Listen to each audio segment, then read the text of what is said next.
Bonjour peuple de Facebook.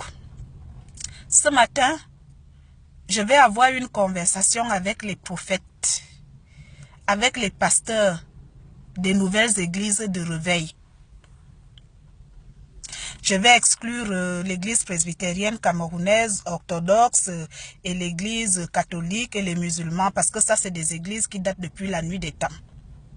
Mais celles qui se sont créées hier là et qui se créent même aujourd'hui et qui se créent même à l'heure même où je suis en train de vous parler, pardonnez-nous, excusez-nous, passez votre route.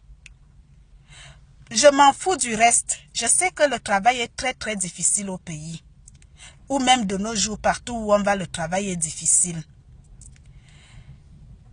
Si tu ressens une vie de foi intense en toi, c'est bien. Si tu arrives même à en faire une église, c'est très bien. Mais fais une église qui unit les gens, pas celle qui sépare les gens.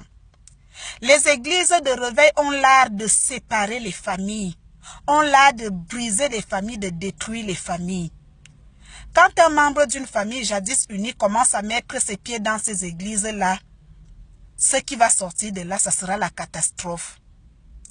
Comment on peut mentir à une femme que son mari est un serpent, est un boa? Vous voulez que quand elle va rentrer à la maison, qu'elle fasse quoi?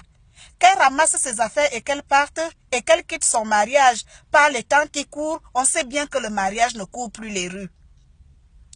Vous allez dire à une sœur que c'est son autre sœur qui l'ensorcelle.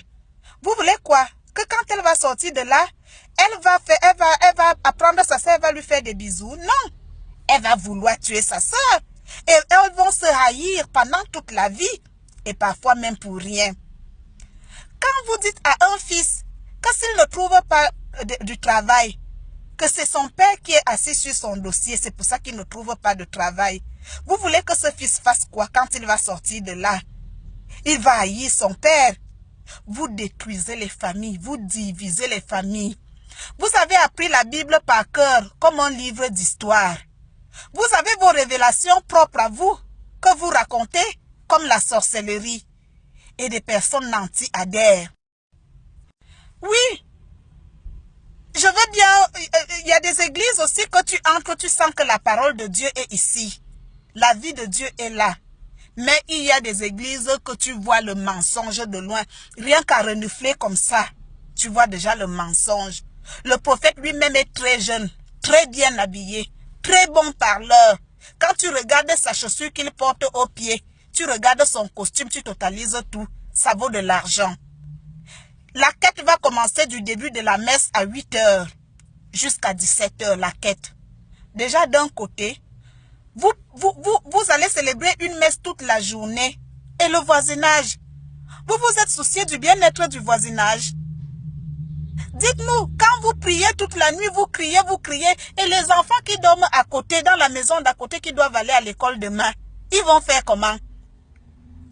Quel Dieu vous priez qui vous permet de nuire aux autres en le priant? Les prophètes vous imposaient des jeûnes à vos fidèles. Les personnes sont déjà maigres, dépassées par leurs problèmes. Vous les soumettez à des jeûnes encore interminables. C'est aussi Dieu là-bas.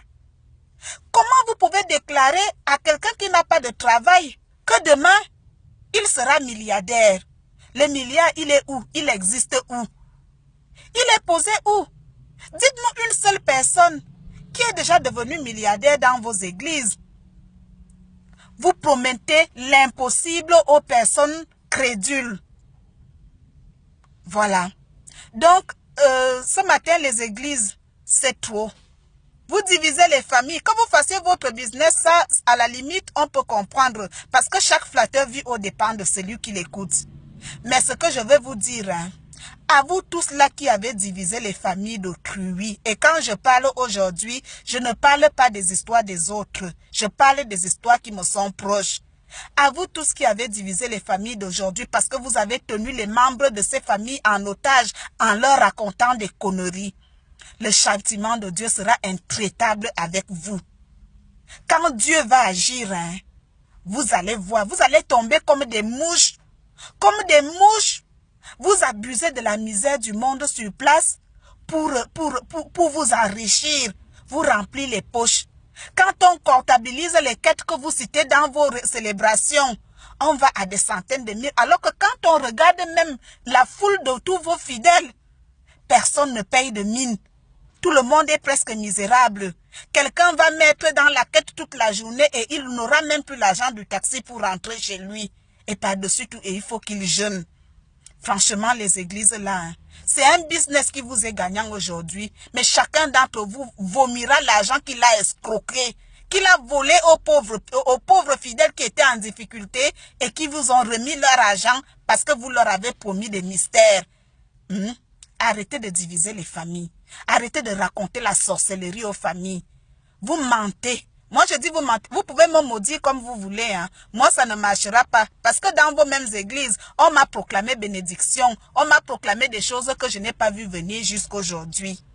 Donc, ce n'est pas votre malédiction que je vois venir un jour. Donc, quand j'ai parlé là, mes frères Alain Bruno, Christian Timbanbomo, mon frère Zanga Pierre, je n'ai rien contre vous. Je voulais parler des faux prophètes. Voilà, des faux prophètes qui détruisent les familles.